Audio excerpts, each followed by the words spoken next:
Don't mind the flashing lights in the background. That's actually our tree. Okay, I'd like to call to order the study session of November 28th, 2022 at 6:01 PM. All council members are here except for Pat Cole, who let us know ahead of time. And so she's absent. Is there a motion to excuse her from tonight's meeting? I move to excuse Councilmember Pat Cole. Do I have a second? I'll second it. Okay, so we have a motion by Ms. Newman and second by Ms. Botetto, and all in favor?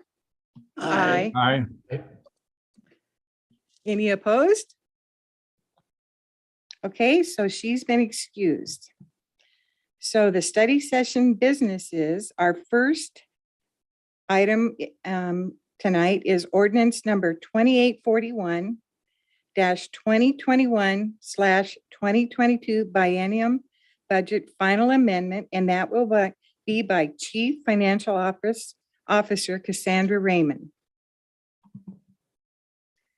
Good evening. So we have spent several months now talking about the 2023-24 biennial budget. And tonight we'll have our final discussion on our current biennium. So this is 2021-2022. Staff has come before council on multiple occasions over the past 2 years with a variety of budget amendments. We use budget amendments to recognize new revenues, recognize new expenses, ratify council direction, and to make programmatic changes. So before you this evening is ordinance 2841. This is our final budget amendment for 21-22. What I've done is kind of summarized out the things that this budget amendment does. And with your permission, I can just do a quick run through of the items.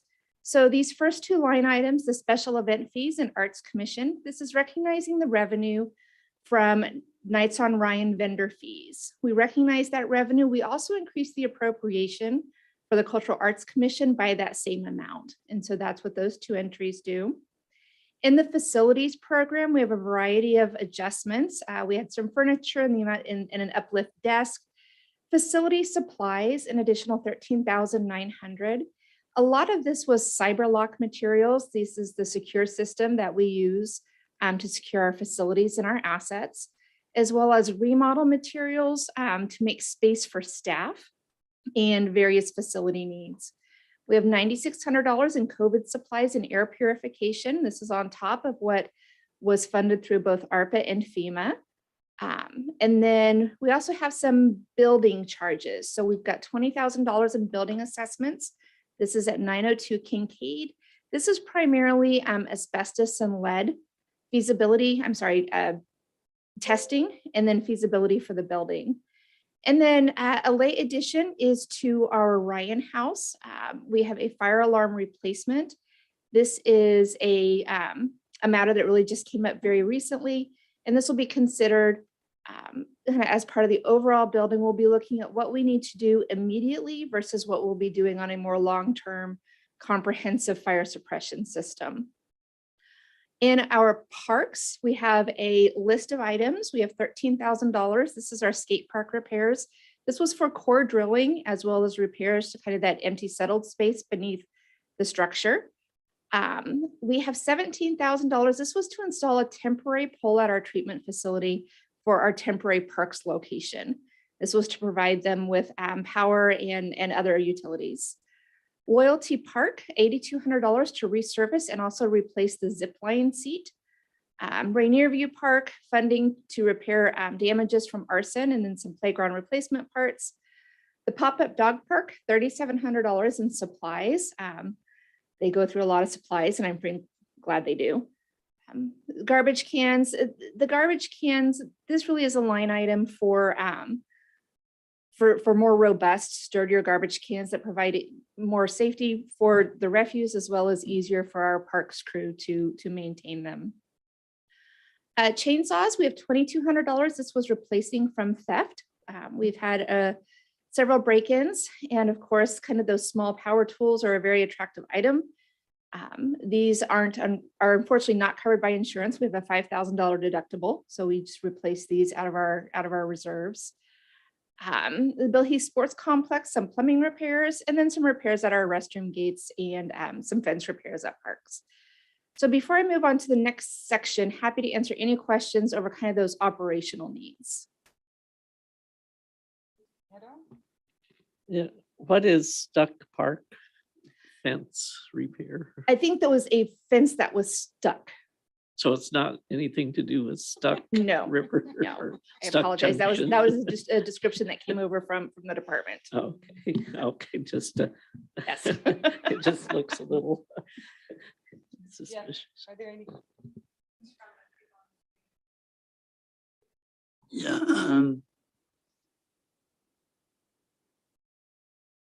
Yeah, the wastewater treatment facility. Uh-huh. But the pool temp post location, Yes. what's that mean? So we previously had park staff based out at that old building at the golf course, and they're now in a temporary location out on a portion of the treatment plant property. And so this was to put up the pole to provide the power and the things they needed to go to that kind of construction shack. That's their temporary house. Yeah. Okay. So the next section, this is a transfer out of the general fund to transfer into our facilities capital fund. This is 2.14 million. This is to transfer the Red Apple proceeds. And we've talked to council about this before, about using those proceeds against the general funds portion of the operations facility. The operations facility is roughly a 50-50 split between the general fund and the utility funds based on kind of the allocation to both streets and police and parks and facilities. We've substantially completed the land acquisition as well as the design for the operations facility. And so this is bringing over the general fund support for that project from Fund 001 over to Fund 325.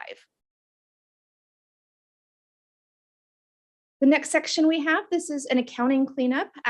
We've discussed this on many occasions, the Woonorphan Utility Project at the town center. Sewer and stormwater both have capital expenses. These were the capital expenses that were programmed in for this biennium. They're on our project budget worksheets, but we're not in Munis. So that was an oversight that we need to correct for this biennium, and that's what that is. Those were already included in the rate models. They've already been included in all of the programming. It just missed getting into one part. In our cemetery fund, this is Fund 410, we are recognizing increased activity in our revenues. This is for lot sales, openings and closing, as well as the sale of vaults, urns, and markers. We've also got some funding in to repair headstones from the April windstorm. And then on the expense side, we're recognizing an additional $82,000 for increased activity and items purchased for resale and inventory. That's really this amount that's reflected in that top line as well. The revenue that we receive from that activity in the cemetery. So when we buy markers and we buy vaults and we buy urns, we're buying those as part of an inventory line item. And then we turn around and then those are what's sold as part of the cemetery services.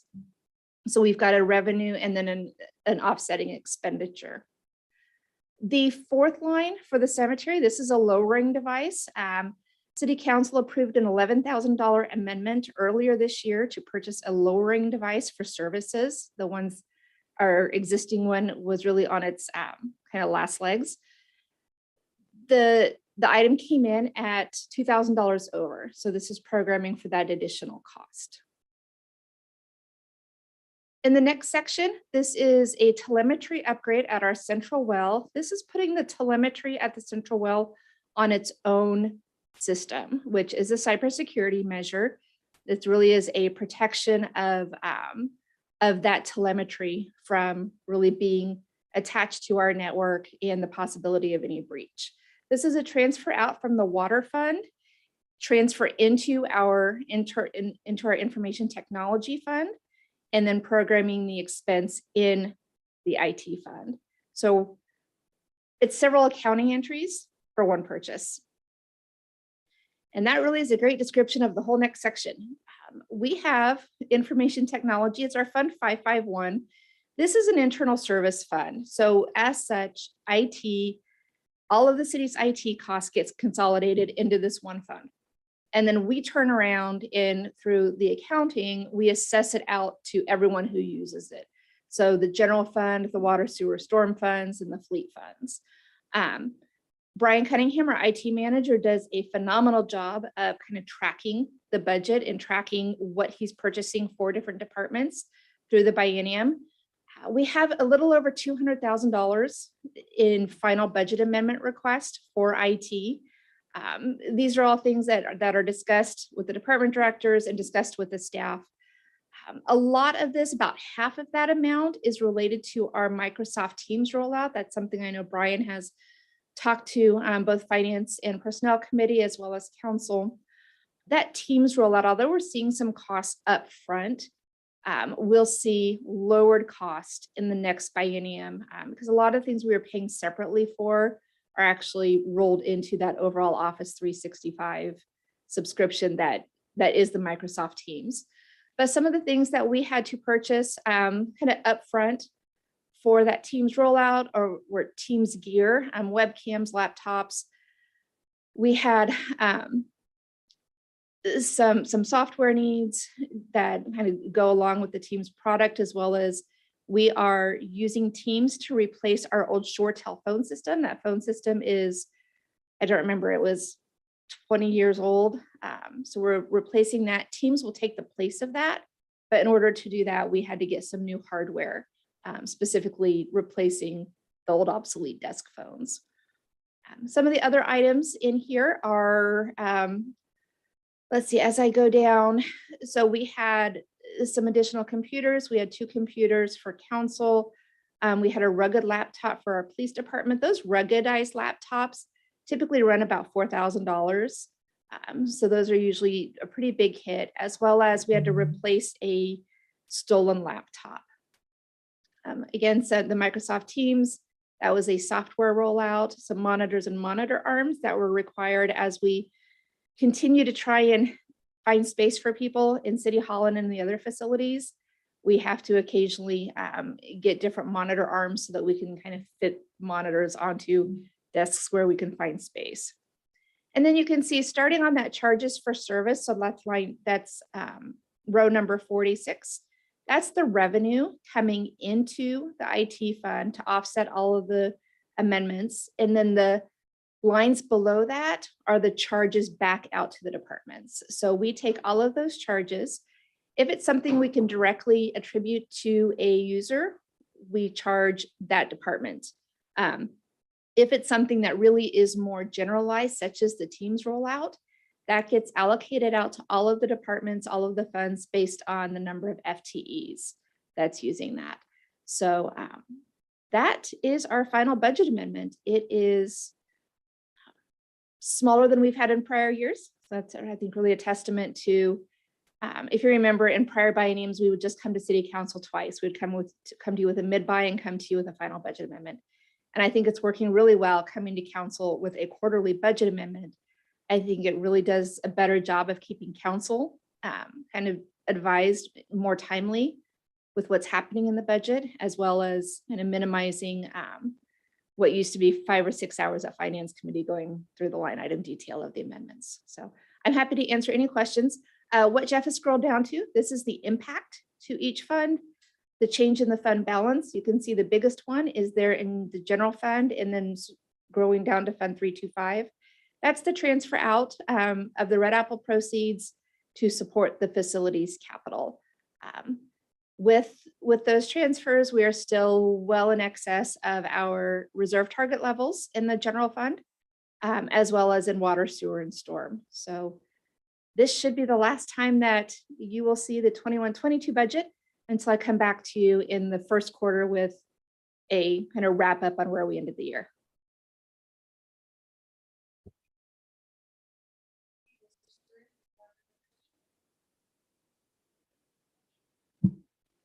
Mr. Stewart, do you have a question for Cassandra? Yes, I do. Thank you, Cassandra. Nice job. Thank you for that quick summary. I just want to see if you can help me understand. If you wouldn't mind scrolling back to the general fund. I didn't get my hand raised soon enough to ask this question before. So the question is, these, I'm assuming, are all items that were unanticipated. And the question I've got, though, is do these departments or these divisions forecast out to a zero balance at the end of the year? In other words, are they spending what was originally allocated to them, and then this is over and above that? So can you help me understand how that works as far as giving them more budget now until we know for sure that they're not going to need it at the very end? Sure. So when we ask our departments to put together their budgets, we really spent a lot of time several years ago going through and making sure that we didn't have any kind of slush fund accounts anywhere. So we have asked our departments to budget lean and really not build in a whole lot of capacity for additional. So when we're reviewing out for our final budget amendment, and actually for our mid-buy budget amendment as well, we're not only looking at what they've posted year to date, but what they're anticipating to post through the rest of the year. Hmm. And so this really is, these were unanticipated things that that we really do want to account for, and that were kind of not able to be absorbed elsewhere. If we're always asking our departments, if something unanticipated comes up, is can you absorb this somewhere else? You know, can you put something off? Do you have a savings in another account that maybe you can, you know, we can transfer? Where else can we absorb this? And there are a lot of smaller items that ends up happening with furniture, things like that, and unanticipated things. If it can be absorbed, we ask the departments to do that. Parks and facilities have had a lot of stuff come up between building needs and resolving for thefts and fixing vandalism and repair that just weren't able to be absorbed elsewhere. Mhm. Okay, thank you. That helps me understand. I'm curious, Jason, if you and the mayor have spent a lot of time with the departments, and I know you've cut back a lot on their next biennium's budget request. Is it not possible for some of these, when they come up, say mid-buy, to just say, sorry, we can't do that this time, we have to put it in the budget request for next year? Can you review your philosophy on that for me? Yeah, definitely. That is the go-to, is can we delay it? And unfortunately, with a lot of these parks things, there's a safety aspect to it or a theft aspect to it. Mhm. And that has made some things that are more timely. For instance, the skate park repair, that started with some borings to see how bad the sinkhole was. And then you realize that there was really nothing holding up the skate bowl anymore. So that was a decision that the mayor and I discussed. If we could delay that, or based on staff recommendations, it was more important to mitigate that as quickly as possible to not cause further damage. Mhm. So that's why that expense, for example. Mhm. The other big costs here are two things. Number one, 902 Kincaid. We purchased that property, and we needed to do an assessment on that sooner than later to determine if it was safe to occupy. That was a more expensive assessment than we originally thought because of some of the structural issues that were discovered. And then the temporary pole at the wastewater treatment facility for their parks facility, that is something we discussed with council about putting them out at the treatment plant temporarily to relocate them from the golf course. Overall, it's a significant cost savings from renting. At the same time, we had no idea that just getting a pole installed to put electricity and internet out there would be $17,000. That was much more expensive than we thought. But overall, we're still saving quite a bit of money by not having to lease them a space in our industrial park. So to answer your question, Mr. Stewart, yes, we delay things as much as we can, but some of these things, the budget is so thin when we have theft or other unaccounted vandalism that we have to address in. Sure. Okay, thank you very much for that explanation. Appreciate it.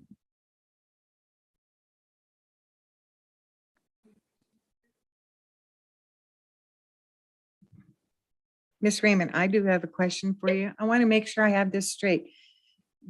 With these amendments or these numbers you have here, that budget ends December 31st of this year. Yes, And so when we pass our new budget in January, it begins then. So, yes. so this is sort of like the finalization of everything. Yep, the next time you'll see the 21-22 budget, I'll come back to city council. We usually try to do it first quarter if the calendar permits. If not, it'll be early in second quarter with kind of a wrap up. And that's just a, how did we do? Where did we end up? Where did we end up with revenues? Where did we end up with expenses? And that's just kind of our final communication on the 21-22. And that's when you see if your projections were as close to what they normally are, Yeah. type of thing. Okay. All right. Thank you.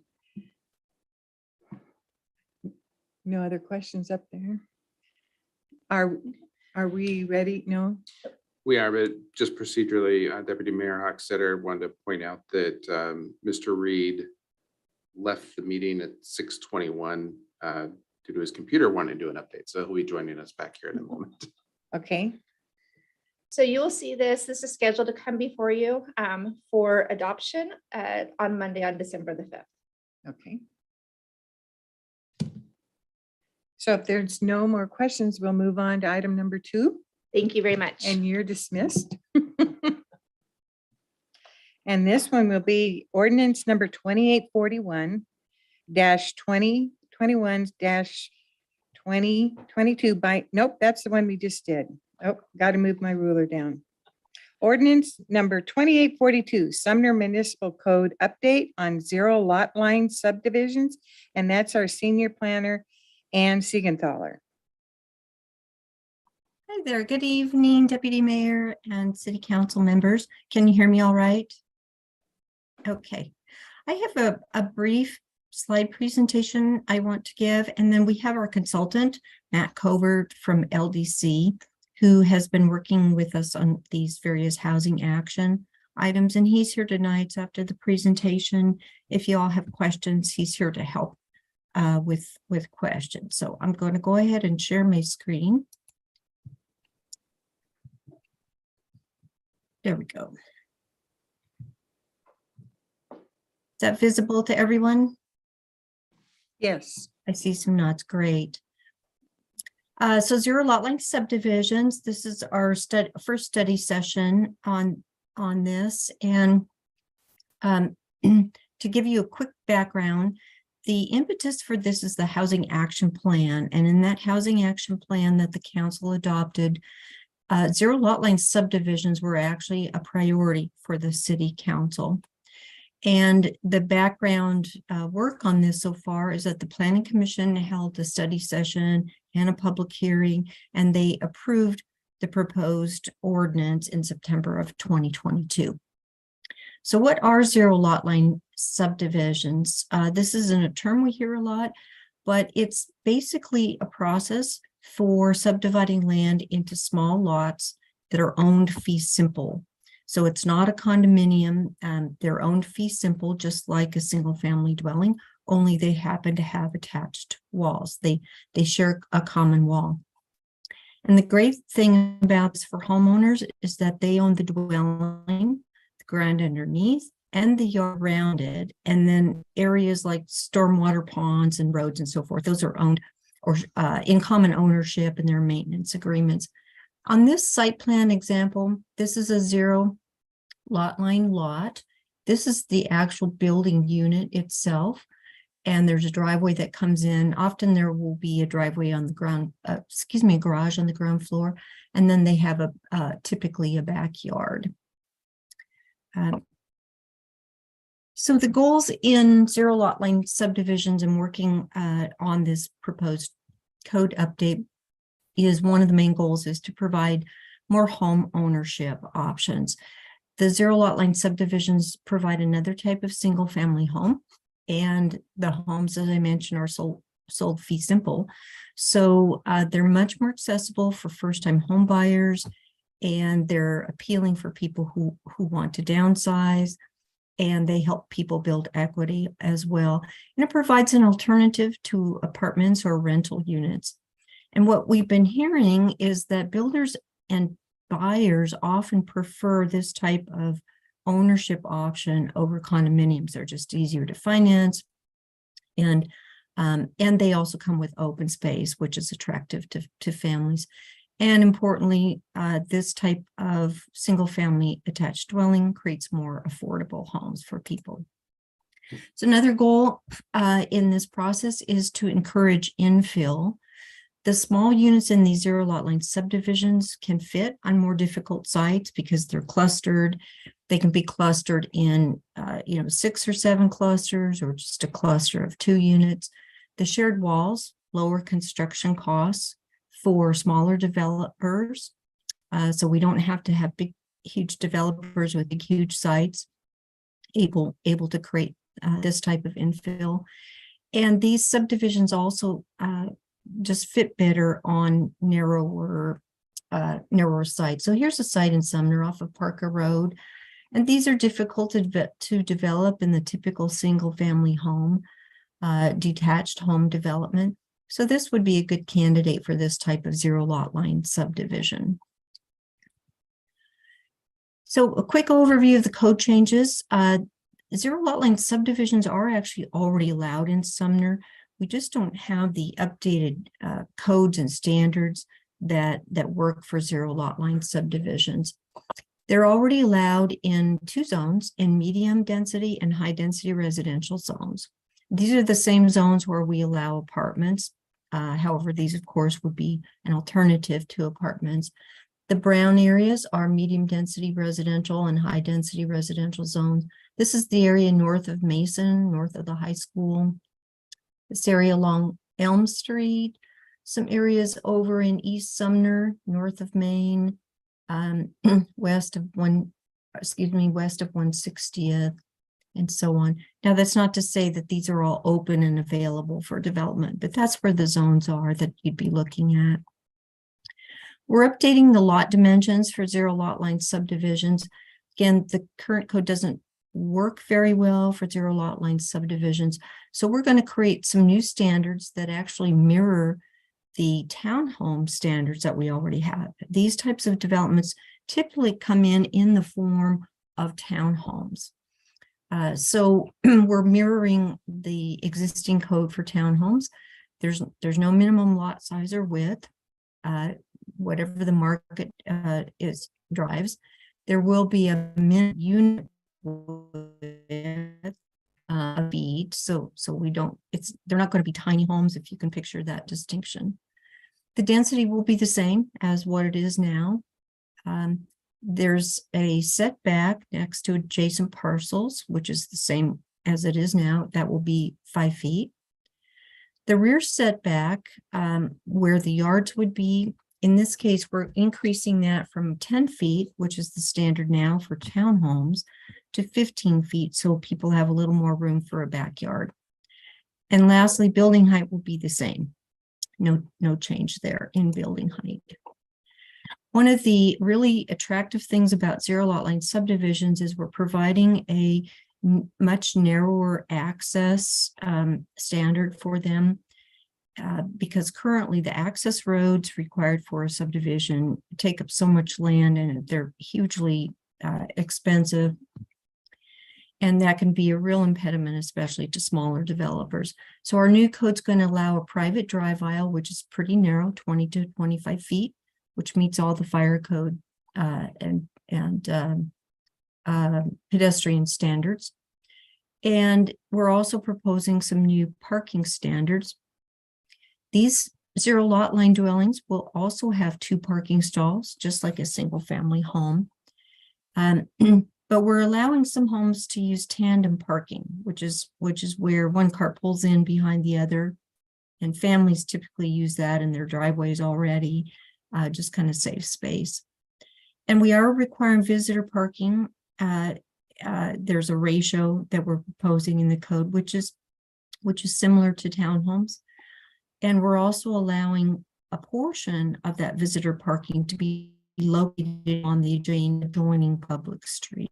So in this example, if this were the private drive aisle, here are some driveways where people can park in their garage, might be able to park in the driveway. Here's some visitor parking.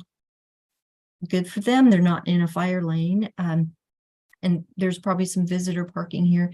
And then out at the public street, if the parking is close enough, visitors can also park out here on the main street.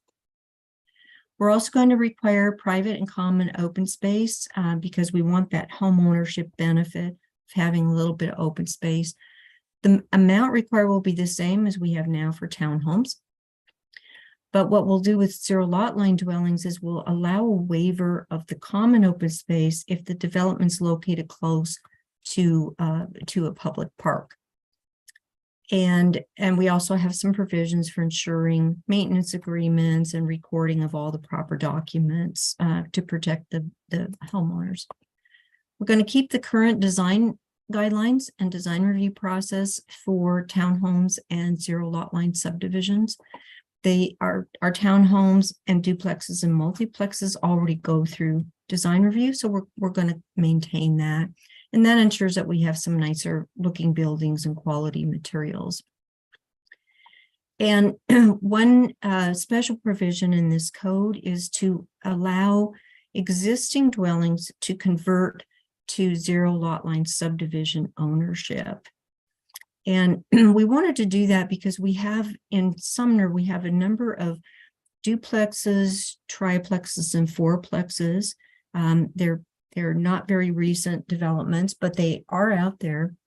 And we'd like to give those developments, those owners, an option to convert to a fee simple type of ownership if the owners wish to do that. Duplexes and multiplexes are an relatively easy conversion because they pretty much have a layout very similar to single family homes. They usually have a big yard around them. And then we're proposing that condominiums in Sumner that were built after or approved after 2018. So our more recent condominium projects would be allowed to convert to a fee simple ownership. And we have a couple of developers that are very interested in that. And the attraction to this is that by allowing these conversions from older condominiums and relatively newer townhomes, they don't have to go through the entire upgrade process. They don't have to rebuild their infrastructure, which would be very expensive, and it would be difficult in many cases for them to meet the new standards, which would be an impediment to this type of development. So those are the types of things we're including in this code for your review. This is our first study session, and then we are looking at a council decision. I'm sorry, and this date is incorrect. That's next week. So it's more likely going to be a January decision date, and we'll, of course, be open to discussion with the council, and based on what your comments and concerns are tonight, we can adjust that date. So that's it for my presentation. And then, as I mentioned, Matt is here with us if you do have questions for us. Thanks. Ms. Newman, would you like to ask your question? Yeah, thank you. I'm wondering if either now or in December, if you can show us a map that highlights where these changes are allowed. Like where these, so you did great in showing us what the different developments would look like, but now I'm trying to sort through in my head what parts of town that these more dense lots would be allowed. Sure. This, Ms. Newman, is probably the closest I could get to answering your question. So the brown areas are the medium and high density residential zones, and that's where these would be allowed. That's actually where they're currently allowed. They're only allowed in those zones. These are the higher density zones. They're not allowed in single family zones. And so, I can speak to the general areas like north of Mason, north of Washington, This is Fred Meyer, so up by along Graham, up in here, south of Elm Street. I'm sorry, this is kind of small, I know. South of No, that's Elm okay. This Street. works great. This is what I was looking for. Yeah, now the thing to bear in mind is what I've identified here for you are the potentials, the zones where they would be allowed. But keep in mind that many of these lots shaded in brown are already fully developed or recently developed. But a lot of these actually do have what I was talking about as far as the older multiplex and fourplex developments. And so those would be good candidates for converting to a fee simple single family dwelling. And that's where those are located, is up in these areas primarily. Does that help? Yep, great. Thank you.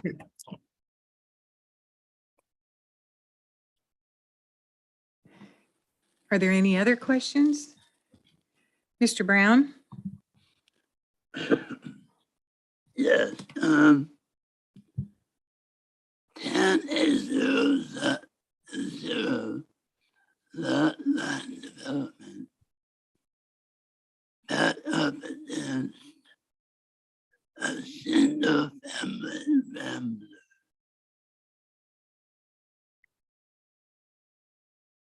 I'm sorry, Mr. Brown, I'm going to turn up my volume. I wasn't able to understand what you said. Could you repeat that? Want me to ask it? Yeah, but you- So, and the question was, can one of these 0 lot line subdivisions back up against a single family rambler? Yes. Just as the code allows now, if you look at the yellow coloring on this map, you will see places where, I don't know what's actually built here, but I'll just use this as an example. You'll see that here is a medium density or high density residential zone where a 0 lot line development could be built. And the yellow abutting it is a a low density residential zone where detached single family units are. So again, not really knowing what's on the ground here, but let's say these lots weren't developed. Let's say this one came in as a development with detached single family, which is the only thing they would be allowed to do in that zone. Those single family homes could be 2-story homes. In this zone right next to it, we could have currently townhomes or under the new code, something that looks almost exactly like townhomes, only they're owned, fee simple, and those would be allowed at 35 feet. That's the current height limit in these brown zones.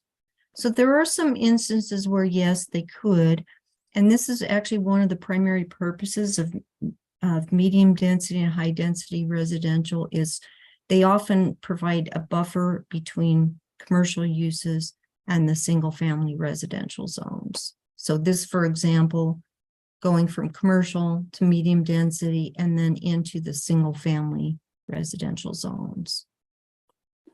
Yeah, I like the idea, but if I was in a rambler and right behind me, there's a 3-story development, that would bother me. All right, that's my thought on that. I can, if you bear with me here, I will show, I want to go back to sorry, it's coming up here to a slide that we have. This is in Sumner. Mr. Brown, this might help address what you're asking about. And this doesn't confirm or dispute what your concern is. I understand that. This, I think, helps provide a visual example of what you might be talking about. This is built under our current code. These are townhouse condominiums built in, I think, 2018 And this is well, it's really a 1.5-story rambler, but this is what would be allowed in a single family zone. And then in the medium density, excuse me, in the medium density residential zone, abutting that. So right behind this backyard would start these townhomes, or what we're proposing is 0 lot line dwellings would look very much like this. You wouldn't even know driving by if they're condominiums or if they're owned, fee simple. So that might help just give you a visual of what your concern is. I appreciate that, but it doesn't. 'Cause I can't see what is behind the condominiums.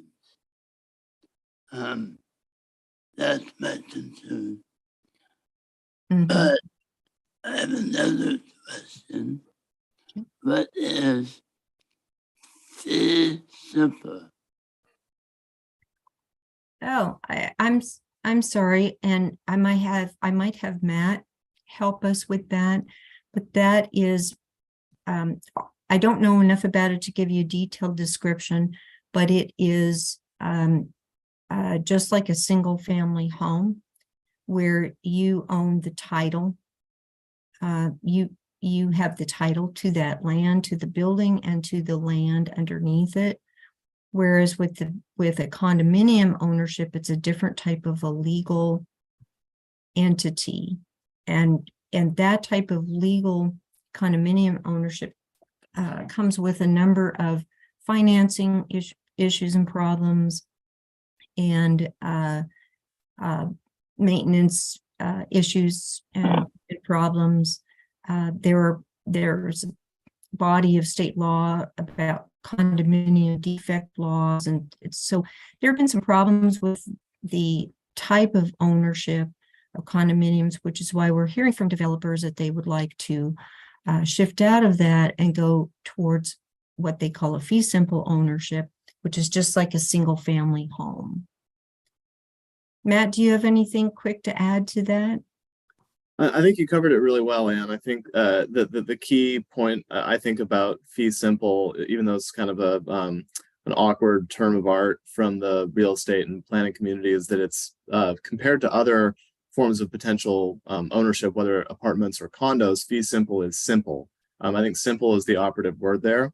When you own your home and the lot, you have full access to the range of rights, the collection of rights that a property owner has. The right to exclude, the right to rent out your home, the right to make improvements to the structure, and the same limitations. You can't just go put a new tap into the sewer line or the water main in the street.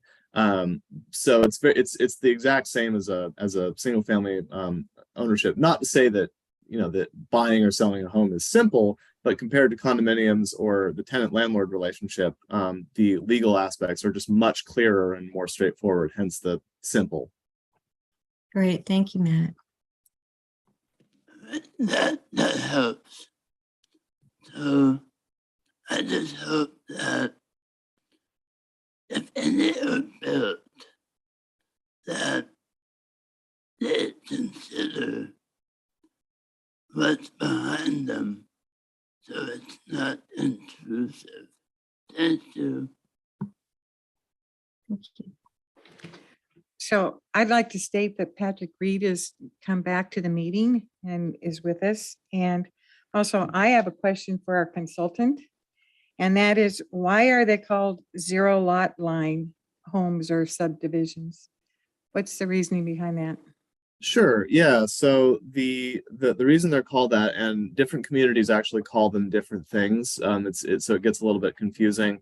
In many ways, it's just whatever a community decides to call it, whether it's townhome subdivisions or unit lot subdivisions or 0 lot line subdivisions. In this case, the underlying principle is the same. 0 lot line means that the lot line is the wall between the structures, and so there's no yard or setback from that lot line. So there are lots in the back and in the front a lot of times, like you see in this example, but on the sides, the lot line runs essentially underneath the wall on the ground. So that's why it's called zero lot line. The reason why it's called that in Sumner in particular is because you already have some definitions and some work done in your code that call it that, and because there's already some pre-existing kind of language and code and ordinances that have been passed around this, that keeping with what Sumner has already done, we would build upon that rather than call it something else, which would be confusing. Okay, all right, thank you. And I do have another question for you. I'm a little bit concerned about them being able to eliminate the open space in some of these. And it said that it was a quarter mile from a park. Can you give me some sort of scale on that, or if you've seen that happen? I just think it's important for anybody who owns a home to have some sort of green space around them, so. Yeah, absolutely. So, it is pretty common for there to be some sort of waiver or reduction in open space, in common open space requirements, compared to what you'd find if it was apartment townhomes or condominium townhomes. The primary justification for that being that when you own your own yard and have this access to this admittedly small but this private open space that is yours, you can choose to put up a fence just like you would if you lived in a single family home. You could choose to landscape, do whatever you want back there. It's not huge, but it is really meaningful. That's the main difference in terms of what you experience day to day living in one of these versus in a condo or an apartment townhome. The reduction itself in this case is within a quarter mile of a park that's accessible. So not like on the other side of the train tracks with no crossings or across a highway. It has to be like accessible quarter mile. That's not a huge amount of area that this would apply to. So it would have to be within that distance and also be developable in this format. I think that there is always a trade-off, right? There's always a trade-off when it comes to saying you don't have to do common open space. The other thing about common open space, and I'll just add this and then turn it back over to Anne, is that when you get some of these like small zero lot line subdivisions in an infill environment, is that the amount of common open space that the developer would be required to build is pretty small, and potentially not all that useful. So if you think about if you were to put eight zero lot line homes, subdivide an 8 lot zero lot line subdivision, that would be 1,600 square feet of common space per unit. It's not nothing, but it's pretty small. That's smaller than the footprint of many single family homes, like the ground footprint. And so if you're thinking about like a neighborhood park or something where you'd have like a large subdivision, a large plat, this just isn't, unless it's a really, really big unit lot subdivision, which I'm not sure there's any places where you could do something of that size in Sumner. You're not talking about a large space. And so if it is within the distance of a park, it's really high quality open space a short distance away versus a postage stamp that the developer would be required to put in. It's a trade-off, but it is a common one. And I think there are benefits. And if I could just, again, to reiterate and clarify, we're not proposing a waiver to the private open space. So in these examples, everyone gets a private open space with their house. The waiver would be for the common open space, which we typically require for townhome condominiums in our code. Well, we do require that for townhome condominiums. So, and single family development, as you know, isn't required to have common open space within the development. So this is a bit of a hybrid between the single family dwelling, detached dwelling type of standard with no common open space required, and townhouse condominiums where they do have common open space required. But I want to clarify, everybody does get their private open space as part of their house. Okay, I have one more question for Matt, and that is, I think I assume you work for other jurisdictions. Do you Yes. see these being successful? Have you seen them successfully put in to help with infill and? Yes, we've worked with both on the both working for cities and for we also do our firm does like permitting and working with engineers on private development, and we've worked on, like, I personally have worked on 7 or 8 of these, and our company's probably done 2 or 3 dozen in the past 5 years. It's been a lot.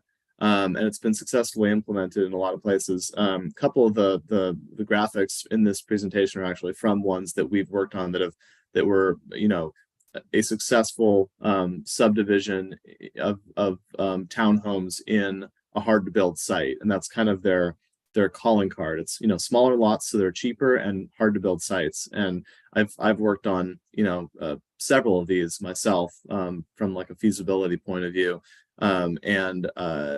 It's a very, very common. I'll also say that from a jurisdiction point of view, this is a lot of communities are doing housing action plans, which is where this idea came from, you know, the genesis for this in Sumner. And it has been zero lot line subdivisions have been a recommendation coming out of many of those planning efforts. So it's both the private and the public side. There is a lot of interest in this because it really does check a lot of boxes. Thank you. Mr. welcome. Stewart, do you have questions?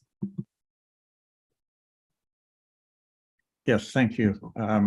And nice job on this. I really like the concept, but I have a question. Could you scroll up to the zoning map, please? It's about 3 or 4 screens up. Well, I'm glad you remembered that.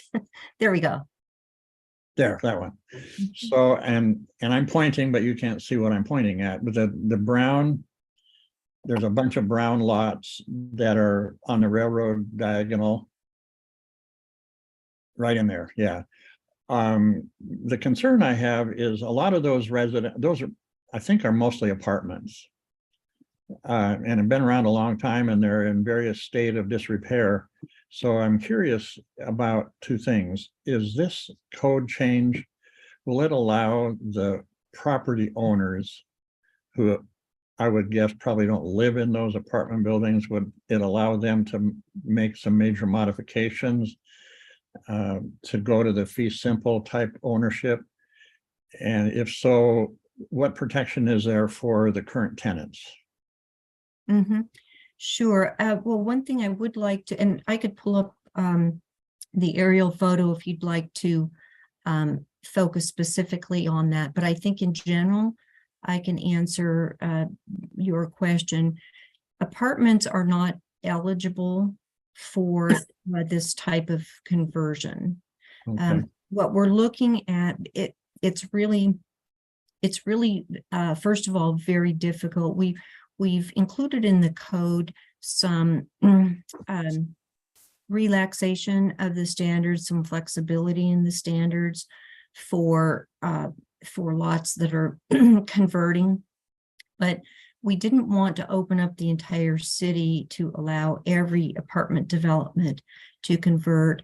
One, because we are concerned about too much of a widespread loss of affordable rental units in town, and also apartments don't lend themselves very well to the type of zero lot line standards that we have now.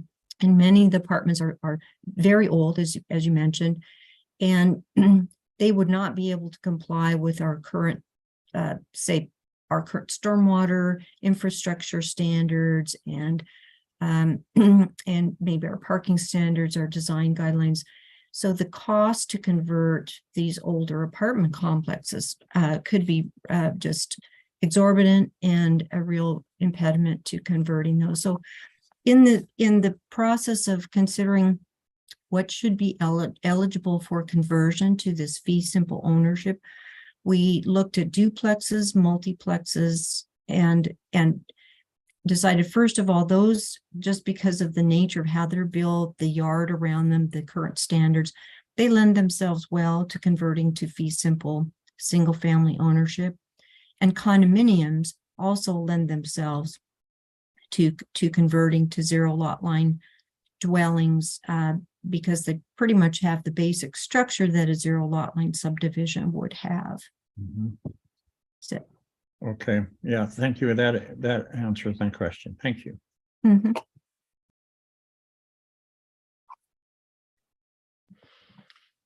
Last chance. Any other questions? Mr. Windisch, did you have anything you'd like to add this evening? Thank you, Deputy Mayor Hochstetter. I just wanted to highlight one more time that this, I do believe, would create an opportunity for particularly first-time homebuyers or those who might be even downsizing, because it puts these properties, as has been mentioned, in a fee simple situation where you can basically buy a townhouse as a house on its own lot. And I think there's a lot of benefits to that. That's all I wanted to add. Thank you. And Deputy Mayor, this is scheduled to come back on the first regular council meeting in January, but I'm sensing that council's fairly comfortable with it, but is there any objection to it being on the agenda in January? Or do you want to see this again? All right, I'm not seeing anybody clamoring to see this again at a study session, so we will put it on the regular business meeting in January. Thank you both for your clear explanations tonight. Thank you all. Thank you all for your attention and your good questions. Thank you for having me. Have a great evening. Thanks, Matt. So I will move on to our third line of business this evening, and that's resolution 1645.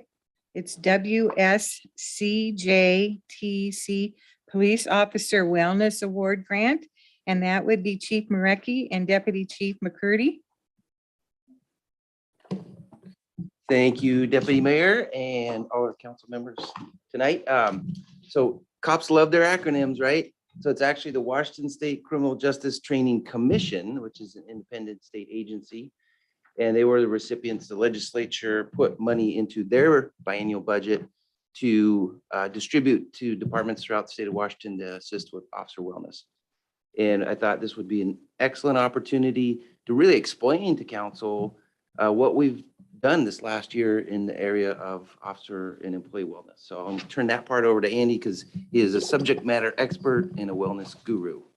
I don't know what it takes to be qualified as a wellness guru, but if it gets the grant approved, I'll take it. I think it's yoga pants. Oh, okay. These uniform pants are stretchy. I don't know if I do yoga in them though. Next slide, please. So I was going to talk about a couple of different areas here. The discussion's about something we call peer support, and peer support is something that's been prevalent in law enforcement for about 25, 30 years, probably a little bit more before that. The idea of peer support comes from other areas like addiction treatment. Peer support is pretty common. And, the idea is that when somebody's been traumatized or has been subjected to unusual circumstances that make it difficult for them to relate to people who haven't been through similar circumstances, finding a peer who can discuss with them their concerns and their experiences. When that peer has similar experiences in their background, they're much more likely to break down barriers that are get in the way of that person seeking help. Suicide rates among police officers is high, divorce rates are high, substance abuse rates are high. And a lot of that's because oftentimes police officers feel isolated. And we know from numerous studies that having peer support that's robust, that's respected, that includes measures of privilege and confidentiality to allow those communications to occur without negative consequence is much more likely to reduce the stigma associated with seeking therapy, seeking treatment, and so on. So we kind of look at this in a couple different ways when we talk about peer support in general. I was fortunate when I worked for King County Sheriff's Office, I spent about 15 years as a team lead on the peer support team. And we would respond similar to what Sumner is doing when there's a critical incident. So as an example, if we have a child death or a officer involved shooting, We would send peer support officers out to the scene to meet with the officers who were involved in the incident, to do what we call a diffusing with them, to kind of check in, see how they're doing. And then oftentimes we'll schedule a formal critical incident stress debriefing. And during those debriefing, we'll go through 7 stages of kind of reliving the incident, discussing the incident, and then send them out the door with resources and some advice about how they can make sure that they stay healthy moving forward. The main job as a peer supporter is not to be a mini therapist, and we try to train peer supporters about how to connect with people, but more often than not, we want them to refer them to resources. So if you are a peer supporter and you have sought help or treatment, that's a good time for you to explain to the other officer when they're struggling the benefits that you had, which may make them more likely to seek that help. So we do a lot of training for peer supporters about wellness resources that are available. The term wellness is very general, and oftentimes we can exercise and eat healthy and do all those things that we know are going to keep us healthy. But when we're going through these times of stress, the first things to drop off are those things that we know are going to keep us well. So one of the things peer supporters can do a great job of is helping normalize that healthy behavior. And then there's also a lot of laws. I mentioned things like privilege and confidentiality of communications. And it requires that peer supporters know what the laws are, know the limits of confidentiality, so they can warn people about things like being a mandatory reporter and having to report child abuse and such. Being a good peer support program requires that you have policy that supports it. We don't want to leave kind of some of the discretion to whoever happens to be working to decide whether or not peer support should be called, but we want to have policy that supports and oftentimes mandates that peer supporters respond during certain incidents, because cops typically are just going to say like, no, I don't need any help, right? And then all this requires a great deal of training. It's a very specialized set of skills, and people who are well-respected peer supporters, when they have the right training to back them up, they can really bring a lot of credibility to that program. So when we talk about peer support, there's all those different categories. When I came to Sumner, we had 1 peer support officer, and really even on a department our size, that's not enough. When you think about if we were to have one larger critical incident, like an officer involved shooting, involved more than 1 officer, or something like an active shooter event that multiple officers, line of duty death, it's going to take a lot of people to respond to that. So one of the things we started looking at is how can we kind of fill that gap, and even being a small department, it doesn't mean we're immune to a large event. So we started collaborating with other East Pierce County agencies that we already have relationships with, who also had 1 or 2 peer supporters, and collectively we could put together a large enough team that could respond to pretty much any type of incident. So next slide, please. So knowing that we wanted to develop wellness, there were a couple other grants that we obtained with the support of the other East Pierce County agencies. You can forward for me there. Last year, we obtained a grant from the Washington Associations of Sheriffs and Police Chief. It was a different wellness grant. It was sent to us in 2 parts. The first part we had to spend pretty quick, which was $40,000, which meant that we brought a team from California from an organization called First Responder Wellness. They also have a company called Shift Wellness, and their primary function is they provide trauma and substance abuse inpatient treatment down in Southern California. They're one of the only first responder only treatment facilities of that type. They also have teams that go out and train peer support teams and run retreats throughout the country. So we actually were fortunate. It's one of those things it's nice to be able to organize your own training and bring in your own people to teach it, but we can really hire the best in the country to come in here and do it. It makes a big difference with the quality of instruction. So we were able to bring them in. We brought the first section of training in, we did in May. We trained, I think it was 15 or 16 peer supporters from East Pierce County. It was Puyallup, Sumner, Bonnie Lake, Buckley, Ording, and all of them walked out. And one of the officers has been a cop for about 25 years. He's been peer support for a number of years.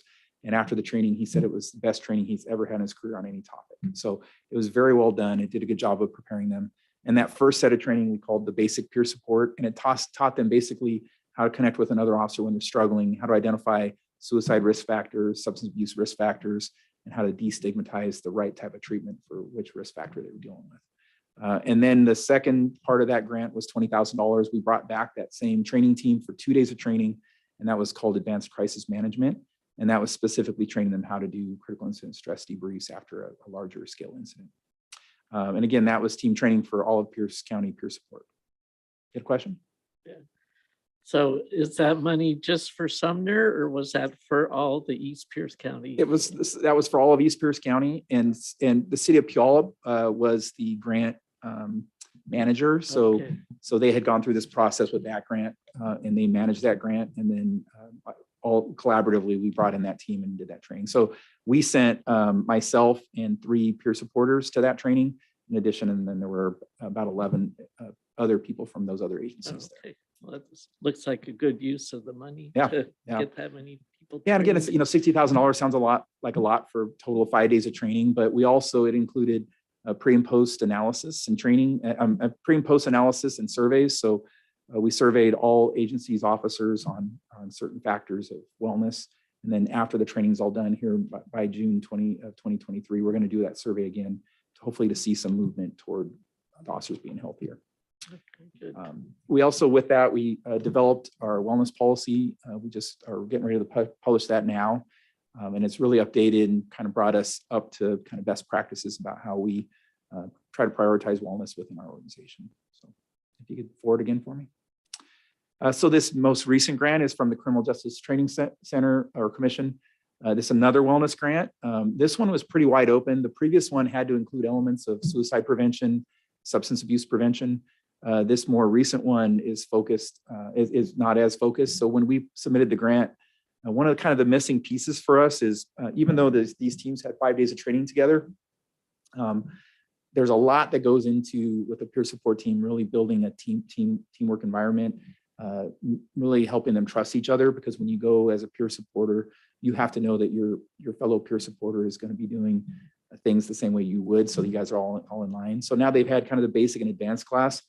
So under this most recent grant, we're planning to send that entire team, all 15 of them, down to Southern California for a 3-day retreat. And that, the other unique thing about both of these grants, I'm sorry, is it also covers overtime reimbursement, so officers can attend. And that's the biggest struggle that Sumner has, is every time we pull somebody off the street to send them to training, we have to pay overtime. And sometimes paying the overtime is more expensive than the training that we send them to. So under this most recent grant as well, we also are covering overtime reimbursement, so we can send the officers. The $67,000, it works out to about $3,500 per officer, which includes airfare, other travel, ground travel, transportation, accommodations, food, lodging. And they actually have that First Responder Wellness owns a retreat center where they have, it looks like a vacation spot with cabins in the woods. And it's really an opportunity. They actually will experience a lot of the different modalities of therapy that they're going to be recommending to people. Things like EMDR and ART, which are kind of the most cutting edge and advanced types of therapy for trauma survivors. So they actually will experience that. So many of our peer supporters actually have experienced their own traumas, and that's why they're passionate about doing that work. So while they're there, they're going to get to better understand what that would feel like to go through it. So when they work with their peers, they're going to be able to provide that information. So that grant, though, we're basically going to be all of that money except for the part that's overtime reimbursement, which will go back to the agencies. The rest of it's going to be paid directly to First Responder Wellness, and they're going to handle all the travel accommodations and everything. If you could forward again for me. And then the last piece is through WASPIC, there's a new grant as well where every agency in the state of Washington is getting access to Cortico app, which is a wellness app. And that's been customized for Sumner PD. So it's going to include, so members privately on their personal phone can access that app, can get wellness information, can also get information about the peer support team, can directly call either a Sumner PD or another East Pierce County peer support officer for advice or support or guidance. And it's all can be done confidentially. So that wellness app, I mean, a lot of times, I personally think, the apps are great. We need to have people behind those that are going to provide the support. And I think it's a really good bridge with these other grants to kind of have a more comprehensive kind of wellness package. And if you could forward, I think that's the last slide. We also have a contract with Phoebe Mulligan. She's a licensed independent clinical social worker who specializes in working with first responders. She's from the Sumner area. She already had contracts with most of Pierce County agencies. And essentially we have her basically on retainer. So if we have a major incident, she'll deploy with our peer support team and assist with either one-on-one treatment with officers who are affected, or also helps run the critical incident stress debriefs. Typically, the national standard for running those debriefs is that you have a clinician there with you to administer some of the training aspects for officers to send them out with kind of that wellness. And then the peer supporters kind of run the rest of the debriefing. So, and I think that's it if you hit forward. So I'm kind of the one leading the peer support team, and then our 3 peer support officers are John Kaler, Marcus McDonald, and Brandon Anderson. It gives us kind of a nice, Brandon's a newer officer. McDonald and Kaler have been here a lot longer. So having that kind of variety of officers, they all are invested in the program. They attended the basic and advanced training, and then we're looking forward to being able to send them to that retreat with the new grant. Any questions? So like Andy pointed out, the first grant was the city of Puyallup applied for. That's why this council didn't have to take any official action in it or anything. But this grant through WASPC or through CJTC, the city is going to be the recipient. So that's why we've got prepared for resolution 1645 to have the council officially accept the award. It's up to $67,500. And then we would deal with paying and through our finance department and making the arrangements and getting the reimbursements for the training. And this couldn't come at a better time, honestly, with all the things that have gone on in the last few years. Law enforcement as a profession, I think it's really taken a toll emotionally on a lot of officers. And just by way of history, back like 2018-19, there was an effort Pierce County wide to have a multidisciplinary peer support system for dispatchers, fire, and police. And we had kind of the key players in place, and DEM was going to pay for the training, bring trainers out and everything. And then this little thing called COVID-19 hit. And so it just all fell apart. And Andy's reconnected with some folks that were leading that charge, but pulling together with our neighboring jurisdictions, our officers work together, they support each other on calls, I think makes the most sense for us. And like they've been exposed to excellent training, they've forming relationships, bringing Phoebe on board has been phenomenal. When Pierce County lost Don Collada as a deputy for the city of Edgewood, they didn't have Phoebe in place. They have chaplains, they have peer support, but nothing. The impact of affecting so many communities, the law enforcement family, the Edgewood community, the SWAT team. Andy coordinated bringing in peer support folks from King County, his old, partners in peer support and everything, but it's huge. And even a department, 300 deputies, it's not enough. They can't do it on their own. Partnering is the only way we're going to get through these major incidents, and we have to do it before the incident happens. So I'm very proud of how far we've gotten. There's other wellness, we're a well city, right? We offer a lot of resources to employees. We've got a break room with, some iron they can work out if they want to, which doesn't get utilized that much. Other departments did apply for, gym equipment or something like that through CJTC, but ours was one that's like, you're going to train people that are vital, and it's benefits multi-agency, a region, and it's something that's a lifelong, right? It's not a new toy. They're going to play with it for a little while, and then it's going to gather dust. So with that, and with this council's approval, we'll put this on December 5th council meeting on the consent. That's appropriate. So how soon would the training take place? The week of May 4th is the week that's available. So Uh-huh. Yeah, I'm in favor of it. Sounds great. if we have any extra spots, are you Yeah. And you do want it on consent? You don't want to I think it's a talk about pretty it full at night, all? so if council is comfortable with consent, then Okay, we'll go with what you like. But I it just sounds like such a wonderful thing that you're doing, that thought maybe you wanted to say a word about it, but you can always talk about it at another time, right? sure. Yeah, and we'd love to talk about it. And Andy's East Pierce has reached out, saying, hey, what are you guys doing? I'm hearing stuff, right? So good news travels fast. And so I think we're again setting an example of what works. We do things regionally and share resources. Yeah, I'll just add that, this is by far a one of the best examples of how we are setting, putting our vision into action and setting that standard of excellence. But far and away better than a lot of the other grant proposals that were out there. Not to say they're not all valid and worthy, but it was very clear that ours was at the top of being innovative and being very holistic on how we're taking care of our officers and the regional approach. That really goes to Andy and Brad and the work that they've been doing. So very proud of it. No other questions from council members or comments? Okay, so thank you very much. Thank you. I think we'll have Mr. Wilson give his city administrator report next. Thank you, Deputy Mayor. Just two things that I wanted to point out. First off is the Santa Parade this Saturday. Parade starts at 3 p.m. If you are interested in riding on the Kenworth, be out in front of City Hall at 2:20. It'll pick you up, take you to the parade staging area, and after the parade, drop you back off at City Hall. So we have noticed it as a quorum, so no need to tell us who's going to be there. Just show up on time at 2:20. If you miss it at City Hall, you can find it down at Sunset Stadium and pick it up there. Second is just a reminder that our last meeting of the year is next Monday. We'll be adopting the 23-24 budget, as well as taking care of a number of other business items. A number of the committee meetings have been moved up to this week to facilitate agenda preparation or agenda rules for next week.